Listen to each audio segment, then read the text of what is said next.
دیکھو ایک بات کہتا ہوں، چند دن، زیادہ دن بھی نہیں، چند دن پہلے کی بات ہے، ایک صاحب میرے پاس آ رہے، جمعہ کا دن تھا، خطبے سے فارغ ہو کے کچھ سوالات کر رہے تھے لوگ، ایک تنہائی میں مجھے لے گئے، لے جا کے ایک سوال انہوں نے کیا، بس ان کا سوال سنو، ان کا سوال سن لو اور غریب کے دکھ درد کو محسوس کرو۔ میں آپ سبھی سے کہنا چاہوں گا، کیا کہا جاتا ہے تمہارا صاحب، بیٹیاں ہیں مجھے، بیٹیاں ہیں، شادی کی عمر کو پہنچی ہوئی ہے،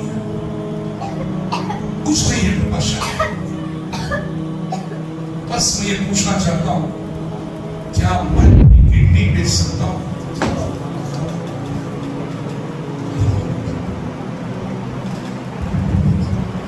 ان الحمد للہ نحمده ونستعینه ونستغفره ونعوذ بالله من شرور انفسنا ومن سیئات اعمالنا، من يهده الله فلا مضل له ومن يضلل فلا هادي له، واشهد ان لا اله الا الله وحده لا شريك له، واشهد ان محمدا عبده ورسوله، يا ايها الذين امنوا اتقوا الله حق تقاته ولا تموتن الا وانتم مسلمون، يا ايها الناس اتقوا ربكم الذي خلقكم من نفس واحده وخلق منها زوجها وبث منهما رجالا كثيرا ونساء، واتقوا الله الذي تساءلون به والارحام ان الله كان عليكم رقيبا، يا ايها الذين امنوا اتقوا الله وقولوا قولا سديدا يصلح لكم اعمالكم ويغفر لكم ذنوبكم،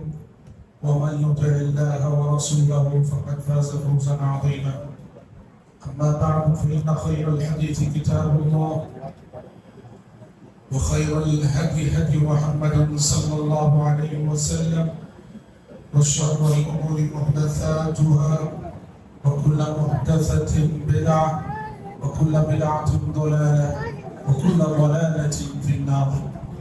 أعوذ بالله السميع العليم من الشيطان الرجيم من همزه ونفثه ونفسه، فاعلم أنه لا إله إلا الله واستغفر لذنبك وللمؤمنين والمؤمنات.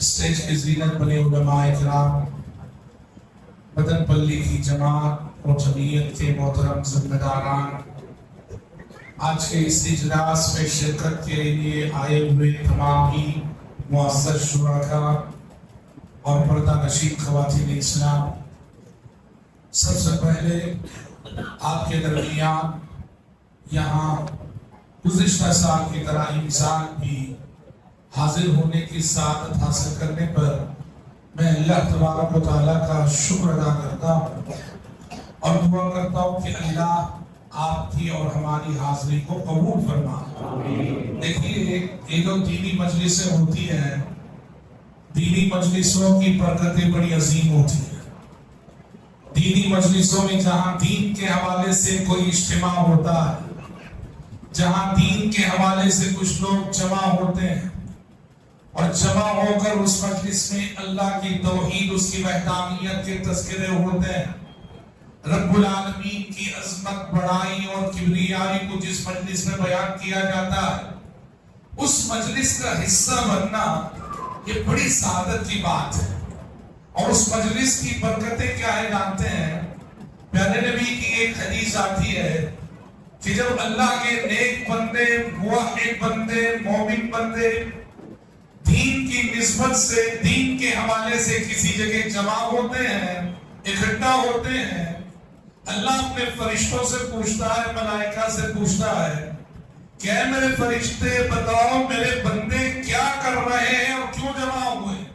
اللہ کو تو معلوم ہے، اور چونکہ فرشتوں نے کہا تھا نا، جب آدم کو پیدا کرنے کی بات آئی تھی تو فرشتوں نے اللہ سے کہا تھا اَتَجْعَلُ فِيهَا مَن يُفْسِدُ فِيهَا وَيَسْفِكُ الدِّمَاءَ، اے اللہ زمین میں وہ انسان تو بنانے جا رہا ہے جو زمین میں فساد مچائے گا، قتل و غارت گری کرے گا، خون خرابہ کرے گا۔ تو اللہ نے فرشتوں سے کہا تھا اِنِّي أَعْلَمُ مَا لَا تَعْلَمُونَ، تمہارے سامنے تصویر کا صرف ایک رخ ہے کہ یہ انسان فساد مچائے گا، خون خرابہ کرے گا، قتل و غارت کرے گا۔ اے فرشتوں، میں وہ باتیں جانتا ہوں جو تم نہیں جانتے ہو، یعنی انسانوں میں پیغمبر ہوں گے، انبیاء ہوں گے، صلحاء ہوں گے، اتقیاء ہوں گے، اولیاء ہوں گے، میرے نیک صالح بندے ہوں گے۔ تو اللہ رب العزت اسی لیے ملائکہ سے پوچھتا ہے، بتاؤ یہ میرے بندے جو جمع ہیں، مجلس جو بیٹھی ہوئی ہے، یہ کس لیے بیٹھے ہیں، یہ کیا کر رہے ہیں؟ فرشتے کہتے ہیں، اے اللہ، یہ تیرے بندے مجلس میں جمع ہو کر اس مجلس میں تیری عظمت و کبریائی کے چرچے ہو رہے ہیں، تیری حمد ہو رہی ہے، تیری ثنا ہو رہی ہے، تیری تعریف ہو رہی ہے، تیری پاکی بیان کی جا رہی ہے، تیری حمد و ثنا کر رہی ہے تیرے بندے جو مجلس میں جمع ہے۔ اللہ پوچھتا ہے فرشتوں سے، یہ میرے بندے جو میری حمد و ثنا کر رہے ہیں، میری عظمت و کبریائی بیان کر رہے ہیں اپنی مجلس میں، اے فرشتوں، ان بندوں نے کیا مجھے دیکھا ہے کیا؟ فرشتے کہیں گے نہیں اللہ، انہوں نے تجھے دیکھا نہیں ہے۔ اللہ کہے گا اگر یہ بندے مجھے دیکھ لیں تو؟ فرشتے کہیں گے اے اللہ، اگر آپ کو آپ کے یہ بندے دیکھ لیں نا، وہ اور زیادہ آپ کی حمد کرنے لگیں گے، اور زیادہ آپ کی پاکی بیان کرنے لگیں گے، اور زیادہ آپ کی عظمت و کبریائی کے ترانے ان کی زبانوں پہ جاری ہو جائیں۔ اور پھر اللہ پوچھتا ہے فرشتوں سے، فرشتوں بتاؤ یہ میرے بندے جو میری حمد و ثنا کر رہے ہیں کیا مانگ رہے ہیں، کیا سوال کر رہے ہیں؟ فرشتے کہتے ہیں اللہ، یہ تیرے بندے اس مجلس میں جو جمع ہیں تجھ سے ایک چیز مانگ رہے ہیں اللہ۔ کہا کیا مانگ رہے ہیں؟ کہا تیری جنت کا سوال کر رہے ہیں کہ انہیں تیری جنت چاہیے، جنت کی طلب لے کر آئے ہیں یہ سارے بندے، جنت کی طلب نے انہیں اس مجلس میں جمع کیا ہے، تیری جنت انہیں چاہیے، وہ جنت مانگ رہے ہیں۔ اللہ پوچھے گا اے فرشتوں، میرے ان بندوں نے میری جنت کو دیکھا ہے کیا؟ فرشتے کہیں گے نہیں اللہ، انہوں نے دیکھا نہیں ہے۔ اللہ کہے گا اگر یہ میری بنائی ہوئی جنت کو دیکھ لے تو؟ فرشتے کہیں گے اللہ، اگر آپ کی بنائی ہوئی جنت آپ کے بندے دیکھ لے نا تو ان کی طلب اور بڑھ جائے گی، جنت کا شوق اور بڑھ جائے گا، اور شدت اشتیاق سے وہ جنت کو مانگنے لگیں گے۔ پھر اللہ کہے گا اے میرے فرشتوں بتاؤ یہ میرے بندے کس چیز سے پناہ مانگ رہے ہیں؟ فرشتے کہتے ہیں اللہ، وہ جو تیری بنائی ہوئی جہنم ہے نا، اس سے پناہ مانگ رہے تیرے بندے۔ اللہ کہے گا میرے ان بندوں نے جہنم دیکھی ہے کیا؟ فرشتے کہیں گے نہیں اللہ، تیری جہنم انہوں نے دیکھی نہیں ہے۔ اللہ کہے گا اگر دیکھ لے تو؟ فرشتے کہیں گے اے اللہ، اگر تیری بنائی ہوئی جہنم یہ دیکھ لینا تو اور زیادہ اس سے پناہ مانگنے لگیں گے، اور زیادہ اس سے ڈرنے لگیں گے۔ اس گفتگو کے بعد اللہ اپنے ملائک کو، اپنے فرشتوں کو گواہ بنا کے کہتا ہے اے فرشتوں گواہ رہو، گواہ رہو، اس مجلس میں جتنے لوگ شریک ہیں سب کے حق میں مغفرت لکھ رہا ہوں۔ اس مجلس میں جتنے لوگ شریک ہیں سب کے حق میں مغفرت لکھ رہا ہوں۔ اس مجلس کے تمام لوگوں کو میں معاف کر رہا ہوں، اس مجلس پر میری رحمت کی بارش برسا رہا ہوں۔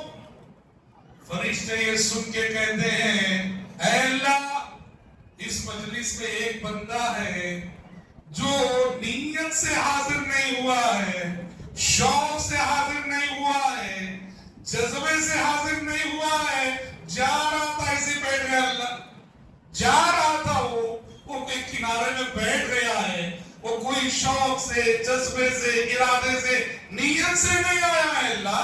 اللہ کہے گا فرشتوں، وہ کہ اس کی نیت نہ رہی، جذبہ نہ رہا، ارادہ نہ رہا، پر وہ ایسے لوگوں کے ساتھ بیٹھا ہے کہ ان کے ساتھ بیٹھنے والے کو ان کی برکتیں حاصل ہو کر دیتی ہیں۔ جو بخشش میں نے اس مجلس والوں کے حق میں لکھی ہے اس بندے کے حق میں بھی دیکھتا ہوں اس مجلس میں بیٹھنے کی وجہ سے، اس مجلس کا حصہ ہونے کی وجہ سے میں اس بندے کو بھی معاف کر رہا ہوں، اس بندے کی بھی میں مغفرت کر رہا ہوں۔ حضرات، یہ دینی مجلسوں کی اہمیت ہوتی ہے۔ سارے لوگ ایک جذبے سے نہیں آتے، سارے لوگ ایک ارادے سے نہیں آتے، سارے لوگ ایک دھڑک سے نہیں آتے، لیکن سبحان اللہ چند مخلصین، چند جذبے والے جو ایک دھڑک لے کر آتے ہیں، ان کی بدولت، ان کے اخلاص کی بدولت رب العالمین کی جو مجلس کی برکت ہوتی ہے، مجلس کی برکت سے ہر اس شخص کو مالا مال کرتا ہے جو مجلس کا حصہ بنتا ہے۔ اس لیے سب سے پہلے ہماری دعا ہے کہ اللہ مجھے آپ کو اس مجلس میں جتنے مرد، خواتین، بچے، جوان، بوڑھے شریک ہیں، اللہ ہم سب کی مغفرت فرمائے اور ہم سب کی حاضری کو اللہ تعالیٰ قبول فرمائے۔ حضرات، مجھے آج کی اس خطاب میں مختلف پیغامات، مختلف باتیں آپ کے سامنے رکھنی ہیں۔ اس تمہیدی گفتگو کے بعد پہلا پیغام میں آپ میری ذات کو خطاب کر کے، پھر آپ سب بھائی بہنوں سے خطاب کر کے کہنا چاہتا ہوں کہ آپ، ہم اور ہماری نسلیں، ہماری ذریت اپنے ایمان کی حفاظت کریں۔ ہم بڑے مشکل دور سے گزر رہے ہیں، ہم دین مانو بڑے مشکل دور سے گزر رہے ہیں۔ اپنے ایمان کی فکر کیجئے اس دور میں، اپنے ایمان کی حفاظت کیجئے اس دور میں، اپنے عقیدے کی حفاظت کیجئے اس دور میں۔ ہم اس زمانے میں جی رہے ہیں جس زمانے میں ایمان والوں کے لیے، عقیدے والوں کے لیے قدم قدم پہ چیلنجز ہیں، قدم قدم پہ چیلنجز ہیں۔ مسلمان جو اپنے آپ کو مسلمان کہتا ہے توحید کو نہیں جانتا ہے، مسلمان جو اپنے آپ کو مسلمان کہتا ہے اتباع سنت کے تقاضوں سے غافل ہے، توحید کے دشمن مسلمان ہے، سنت کے دشمن مسلمان ہے۔ آپ بتاؤ، دین کو سمجھا نہیں مسلمانوں کی بڑی تعداد نے، بلکہ بڑی تعداد نے، میجورٹی نے، ہمارے ملک کے مسلمانوں کی اگر بات کی جائے، عقیدے کیسے جاتے ہیں آپ؟ ہاں، عقیدے کیسے ہیں؟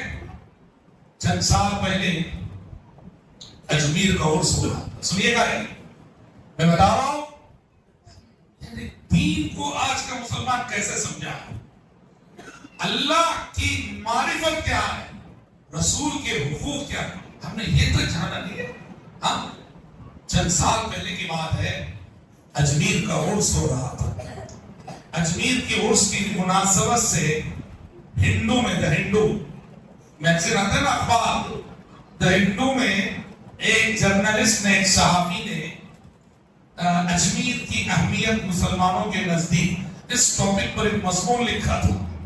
ہاں سوال، اجمیر کی درگاہ کی اہمیت کیا ہے مسلمانوں کے نزدیک، اس ٹاپک پہ ایک غیر مسلم جرنلسٹ مضمون لکھتا ہے۔ اس نے لکھا کہ کشمیر کے ایک حاجی صاحب حج کے لیے مکہ گئے، حج کے موسم میں مکہ جانے کے بعد ان کی طبیعت خراب ہو گئی، بیمار ہو گئے۔ مکے میں بیمار ہونے جب ہو گئے وہ، تو مکے سے اپنے گھر والوں کو فون کرتے ہیں، کہتے ہیں کہ میں یہاں کے بیمار ہو گیا ہوں، ذرا خواجہ کے دربار پہ جا کے میرے نام کی چادر چڑھا دینا اور میرے لیے ذرا شفا کی دعا کر دینا۔ ہاں، تم مسلمان ہو، یہ انداز مسلمانی ہے؟ ہاں، تم مسلمان ہو، یہ انداز مسلمان، یہ اسلام ہے کیا؟ یہ مسلمان ہے کیا؟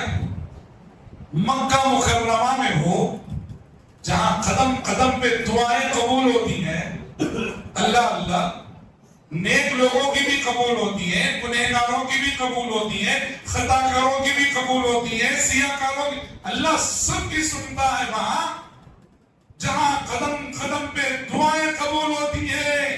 اور وہاں تم رب کو یہ الزام دے رہے ہو کہ تجھ سے یہاں مانگنے سے مجھے شفا نہیں ملتی، شفا تو مجھے خواجہ اجمیری خواجہ دیتے ہیں۔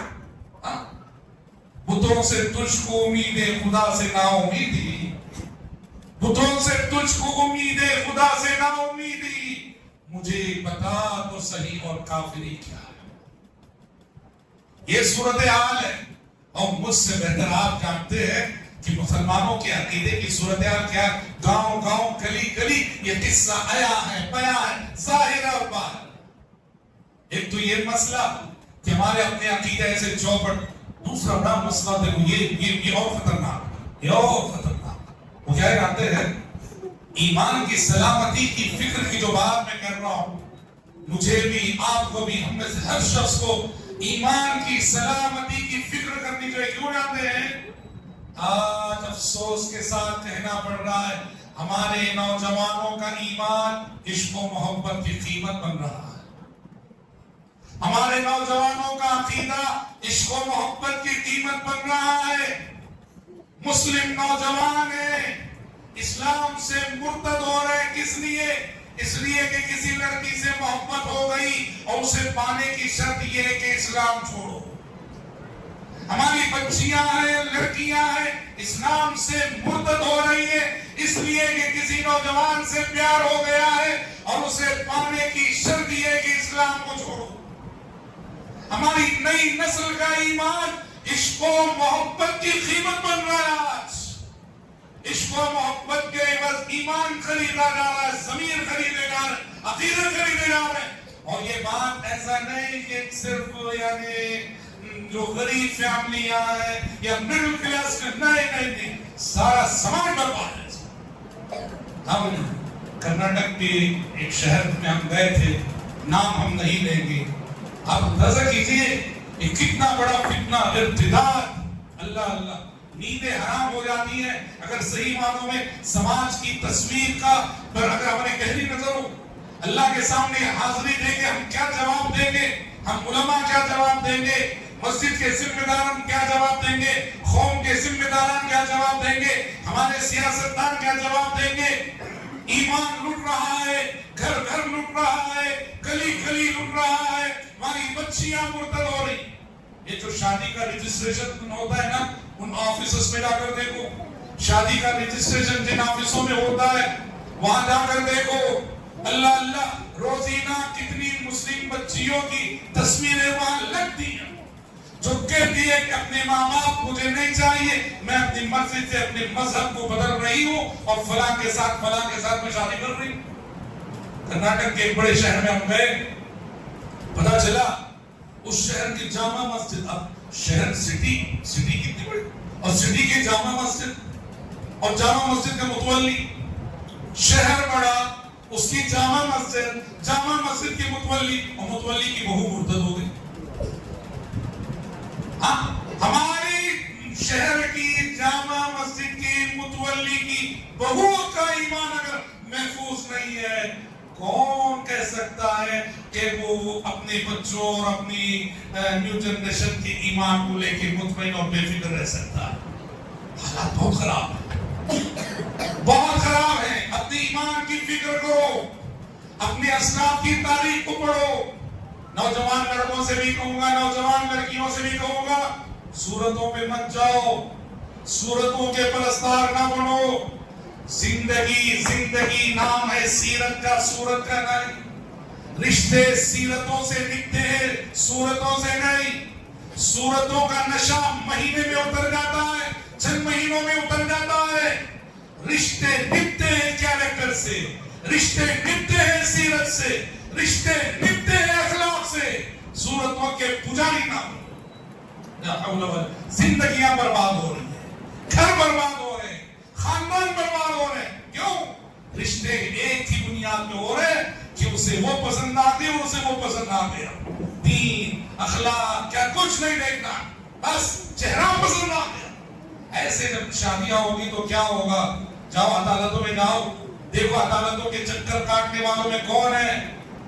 ایسی شادیاں جس میں کروڑوں کا خرچ ہوا، ایسی شادیاں جہاں لڑکی نے پورے خاندان سے فائٹ کر کے نکاح کیا، کروں گی تو اسی سے کروں گی، نہیں تو مروں گی. 6 مہینے رشتہ نہیں چل سکا، 1 سال رشتہ نہیں چل سکا، اور ایک دوسرے پہ ڈوری کیس ڈالے ہوئے عدالتوں کے چکر کاٹ. اسلام کی زندگیوں کو پڑھیے گا. ایمان کی حفاظت کے لیے اسلام کے کرام نے، اسلام کے مردوں نے، اسلام کی عورتوں نے، اسلام کے جوانوں نے کیسی قربانیاں دی. ام سلیم، میں ہماری ماں بہنوں سے بھی کہوں گا، ام سلیم اللہ اللہ، ان کی زندگی کو پڑھیے، کیسی صحابیہ تھی اور ان کا جذبہ، ان کی استقامت، ان کی ثابت قدمی امت کے نوجوانوں کے لیے، امت کی ماں بہنوں کے لیے، امت کی لڑکیوں کے لیے اپنے اندر کتنا بڑا پیغام رکھتی ہے۔ کون ہے یہاں پہ؟ یہ حضرت انس کی ماں، مشہور صحابی انس بن مالک رضی اللہ عنہ، ان کی ماں ہے ام سلیم۔ آپ کو معلوم ہے ام سلیم اپنے شوہر مالک سے الگ ہوتے ہیں، مالک انس کے باپ اپنے بیٹے انس کو لے کر مالک سے الگ ہوتے ہیں۔ ریزن کیا جانتے ہیں؟ کہ یہ محمد صلی اللہ علیہ وسلم پہ ایمان لا چکی اور مالک کہہ رہے تھے کہ میں ایمان نہیں لاؤں گا محمد صلی اللہ علیہ وسلم پہ۔ ام سلیم نے کہا میرے ساتھ رہنا ہے تو ایمان شرط ہے، ایمان نہیں لاتے ہو تو پھر میں تمہارے ساتھ نہیں رہنا چاہوں گی۔ مالک نے کہا کہ مجھے ایمان نہیں لانا ہے، ام سلیم نے کہا پھر تم مجھے نہیں چاہیے، اپنے معصوم انس کو لے کر شوہر سے الگ ہو۔ سمجھ رہے؟ پہلی بات ہوئی۔ اچھا جب وہ شوہر سے الگ ہو گئی نا، ام سلیم بہت نیک خاتون، نامور خاتون، نامدار خاتون، مدینے میں ان کا ایک نام تھا۔ مدینے میں خبر مشہور ہوئی کہ ام سلیم کی طلاق ہو گئی ہے شوہر سے، ڈیورس ہو گیا ہے، رشتے آنے لگے۔ اس میں ایک رشتہ آیا ابو طلحہ کا۔ ابو طلحہ کون ہے؟ مدینے کے بڑے سردار، مدینے کے بڑے سردار۔ ابو طلحہ نے ام سلیم کو پیغام دیا، ام سلیم میں تم سے نکاح کرنا چاہتا ہوں۔ ام سلیم نے کہا میں مثلک یرد ابا طلحہ۔ ام سلیم نے دیکھے کہا ابو طلحہ تم جیسے شریف انسان کا رشتہ کسی عورت کو آئے یہ اس کی خوش نصیبی ہے، مگر ابو طلحہ مسئلہ یہ ہے میں چاہ کر بھی تم سے نکاح نہیں کر سکتی۔ کہا کس لیے؟ کہا اس لیے کہ میں مومن ہوں تم مشرک ہو، میں مومن ہوں تم مشرک ہو، میں چاہ کر بھی تم سے نکاح نہیں کر سکتی۔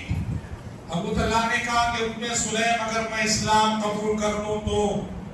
ام سلیم نے کہا اگر آپ اسلام قبول کر لیتے ہیں تو نہ صرف یہ کہ میں آپ سے نکاح کرنے کے لیے تیار ہوں بلکہ آپ کا اسلام لانا ہی میرا مہر ہوگا۔ کہا کون گواہ ہے اس پر؟ جو اللہ کے نبی کو گواہ بناؤ۔ ابو طلحہ نے سیدھا مسجد نبوی کا رخ کیا، پیارے نبی صحابہ کے ساتھ مسجد میں بیٹھے ہوئے تھے، آپ نے دور سے ابو طلحہ کو آتے دیکھا، آپ نے صحابہ سے کہا وہ دیکھو ابو طلحہ آ رہے ہیں، ان کی پیشانی پہ مجھے ایمان کا نور نظر آ رہا ہے۔ ابو طلحہ آئے، آکے کہا اللہ کے نبی گواہ نہیں، ایک معاملے میں آپ کو گواہ بنانے کے لیے آیا ہوں۔ کہا کیا ماجرا؟ کہا کہ ماجرا یہ ہے ام سلیم کو میں نے رشتہ پیش کیا، ام سلیم نے کہا کہ میں مشرک ہوں، وہ مومنہ ہے، اس لیے میرا نکاح ان سے ہو نہیں سکتا۔ میں نے کہا کہ اگر میں مسلمان ہو جاؤں تو ام سلیم نے کہا ہے کہ اگر میں مسلمان ہوتا ہوں تو نہ صرف وہ مجھ سے نکاح کرنے کے لیے تیار ہے بلکہ میرا اسلام لانا ہی ان کا مہر ہوگا۔ اللہ کے نبی گواہ رہیے قبول اسلام کے مہر پہ میں ام سلیم سے نکاح کرتا ہوں۔ دیکھو رشتے اس بنیاد پر ہوتے ہیں نا، تو ایسی فیملی سے چلنے والی نسل، ایسے میاں بیوی سے چلنے والی نسل بڑی مبارک ہوتی ہے، یاد رکھنا۔ راوی حدیث کہتے ہیں ام سلیم کا نکاح ابو طلحہ سے ہو گیا اور میں نے دیکھا کہ اس سے میاں بیوی سے جو نسل چلی، اس نسل میں بڑے بڑے علماء پیدا ہوئے، فقہاء پیدا ہوئے، عباد پیدا ہوئے، زہاد پیدا ہوئے۔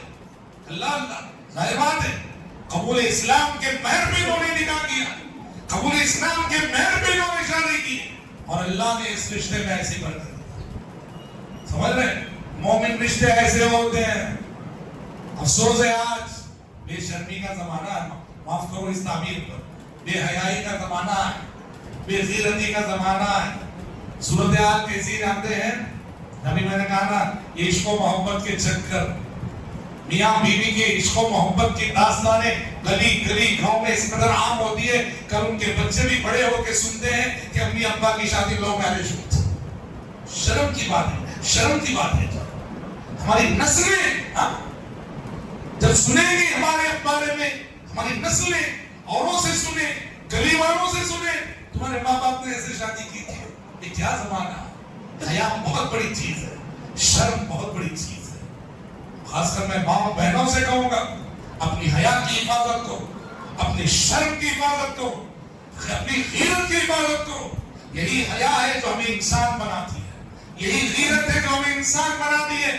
اگر یہ غیرت اور حیا ختم ہو جائے تو جنگل کے درندے ہم سے بہتر ہیں. سمجھ آئی بات. اللہ اللہ. ایک صحابیہ ایک جنگ میں احد کے واقعات میں واقعہ آتا ہے.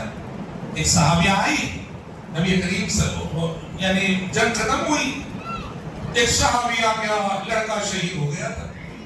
انہیں خبر پہنچی کہ بیٹا شہید ہو گیا. دوڑی دوڑی چلی آئی, ماں ہے, بیٹا شہید ہو گیا ہے. دوڑی دوڑی نبی کی خدمت میں چلی آئی اور آ کے اللہ کے نبی سے اپنے بیٹے کے بارے میں سوال کرنے لگی. لوگوں نے دیکھا کہ وہ نقاب ڈالی ہوئی ہے, نقاب ڈالی ہوئی ہے. اب لوگوں نے تبصرہ کیا, کہا کہ کیسی عورت ہے, کیسی عورت ہے کہ بیٹا شہید ہوا ہے اور چہرے پہ نقاب ڈال کے بات کر رہی ہے. اس عورت نے ایک جملہ سن لیا. اس نے یہ تبصرہ کرنے والوں سے کہا میں نے اپنا بیٹا کھویا ہے, میں نے اپنی شرم و حیا نہیں کھوئی ہے. بیٹا کھویا ہے میں نے اپنی شرم و حیا نہیں کھوئی ہے. یہ ہماری مائیں بہنیں تھی اسلاف کی, ہماری مائیں بہنیں تھی اسلاف کی, اس طرح سے اپنی حیا, اپنی شرم اور اپنی غیرت کی حفاظت کرتی تھی. اس لیے میرے نوجوان بھائیوں سے, نوجوان بہنوں سے کہنا چاہوں گا اپنے اخلاق کی, اپنی جوانی کی حفاظت. دیکھو عفت اور پاک دامنی بہت بڑی صفت ہے. عفت, پاک دامنی بہت بڑی صفت ہے. کیا مطلب؟ اپنے آپ کو عشق و محبت کی آلودگیوں سے پاک رکھنا, اور خاص کر جوانی میں بہت بڑی بات ہے. اور بہت کم لوگ ہیں جن کے اندر یہ صفت پائی جاتی ہے. میں مشورے کے طور پہ کہوں گا آپ نوجوان بھائیوں بہنوں سے کہ اخلاق کی حفاظت کیسی ہوتی ہے اور جوانی کے راستے میں جو چیلنجز آتے ہیں ان کا مقابلہ کیسے ہوتا ہے. سورہ یوسف پڑھو, اللہ اللہ, سورہ یوسف پڑھو, تفسیر کے ساتھ پڑھو. یوسف علیہ السلام, صرف وہ جو زلیخا کی سہیلیوں کے ساتھ جو کچھ ہوا نا, اس کو سمجھنے کے لیے ایک مجلس جمنی چاہیے. سمجھ رہے ہیں, ایک مجلس جمنی چاہیے. کیا اس میں دروس ہے, کیا اس میں سبق ہے. ایک پیغمبر نے فتنوں کے ماحول میں رہتے ہوئے, سمجھ رہے ہیں, عشق و محبت کی مزاج کی عورتوں کے درمیان رہتے ہوئے اپنی جوانی کی کیسے حفاظت کی, اپنے اخلاق کی کیسے حفاظت کی, اپنے کردار کی کیسے حفاظت کی. بہت بڑا سبق ہے سورہ یوسف کے اندر. میں نوجوان بہنوں سے اور نوجوان لڑکوں سے کہوں گا, بھائیوں سے, خاص کر سورہ یوسف کا مطالعہ ضرور کرنا, سورہ یوسف ضرور پڑھنا. اور آپ سبھی سے کہوں گا سورۃ النور ضرور پڑھنا. سورۃ النور ایک ایسی سورت ہے جو بتاتی ہے کہ مثالی سماج اور مثالی معاشرہ کیسا ہوتا ہے, معاشرے کو اخلاقی برائیوں سے پاک کیسے کیا جاتا ہے, کون کون سی اخلاقی برائیاں ہیں جن سے معاشرہ متاثر ہوتا ہے. سورۃ النور اللہ نے کہا قل للمؤمنین یغضوا من ابصارهم ويحفظوا فروجهم وقل للمؤمنات یغضضن من ابصارهن ويحفظن فروجهم. اے پیغمبر آپ مومن مردوں سے کہیں نظروں کی حفاظت کرے, اپنی آنکھوں کی حفاظت کرے, اور مومن عورتوں سے بھی کہیں کہ وہ بھی اپنی نگاہیں نیچی رکھے اور اپنے آبرو کی حفاظت کرے. مطلب یہ ہوا جوانی کو بے داغ رکھنا چاہتے ہو, اپنے اخلاق کی حفاظت کرنا چاہتے ہو, عفت چاہتے ہو تو نظر کی حفاظت ضروری ہے. نظر کو آزاد نہ چھوڑنا, نظر کو آزاد نہ چھوڑنا. سارے فتنے ایک نظر سے شروع ہوتے ہیں. جو نوجوان نظر کی حفاظت کر لے, جو نوجوان لڑکی نظر کی حفاظت کر لے, وہ اپنی جوانی کو کی حفاظت کرنے میں کامیاب ہو جائے گا. اور جس کو نظر کی حفاظت کا سلیقہ نہ ہے, اچھا نظر کی حفاظت کی جب بات آ رہی ہے تو یاد رکھنا صرف ایسا نہیں کہ چلتی سڑک پر, چلتی گلی, بس اسٹانڈ, ریلوے اسٹیشن, وہاں تو ہے ہی.